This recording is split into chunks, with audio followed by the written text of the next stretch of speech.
Hello and welcome back once again to Infinite Jeff.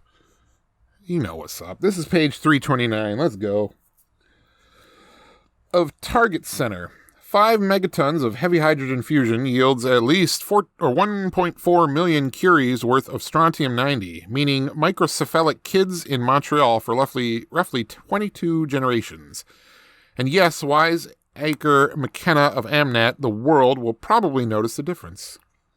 Struck and Trevor Axford hoot loudly from under the green Gatorade Thirst Aid awning of the open-air pavilion outside the fence along the south side of the East Courts, where, the pavilion, they and Michael Pemulus and Jim Troelst and Hal Incandenza are splayed on reticulate mesh patio chairs in street clothes, and with their street sneakers up on reticulate mesh footstools.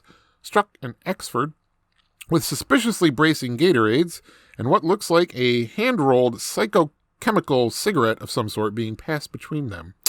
What's up, yo?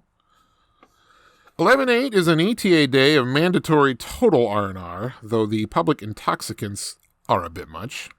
Pemulus has a bag of red-skinned peanuts he hasn't eaten much of. Trevor Axford has over-inhaled from the cigarette and is hunched coughing, his forehead purple. Yeah, we all been there, buddy. Hal Incandenza is squeezing a tennis ball and leaning out far to starboard to spit into a NASA glass on the ground, and struggling with a strong desire to get high again for the second time since breakfast, versus a strong distaste about smoking dope with and in front of all these others, especially out in the open, in front of little buddies, which seems to him to violate some sort of issue of taste that he struggles to articulate satisfactorily to himself. A tooth way back on the upper left is twinging electrically in the cold air.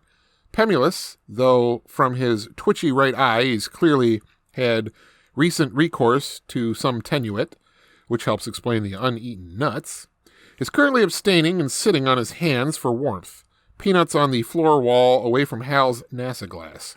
The pavilion is open on all sides and compliments of Stokely Van Camp Court, and little more than like a big fancy tent with a green felt cover over the expanse's real grass and white iron patio furniture with reticulate plastic mesh. It's mostly used for civilians' spectation during exhibition matches on the East Show Courts 7, 8, 9.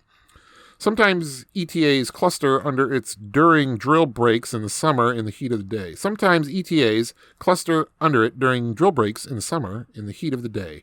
The green awning gets taken down when they go into the lung for the winter. Eschaton traditionally commandeers courts 6 through 9, the really nice East courts, unless there's legit tennis going on. All the upper-class spectators except Jim Struck are former Eschaton devotees, though Hal and Troelst were both marginal. Troelst, who's also pretty clearly had some tenuate, is left eye nystagmic and is calling the action into a disconnected broadcast headset.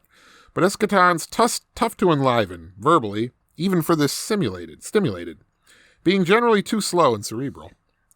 Struck is telling Axford how to put his hands over his head, and Pemulus is telling Axford to hold his breath.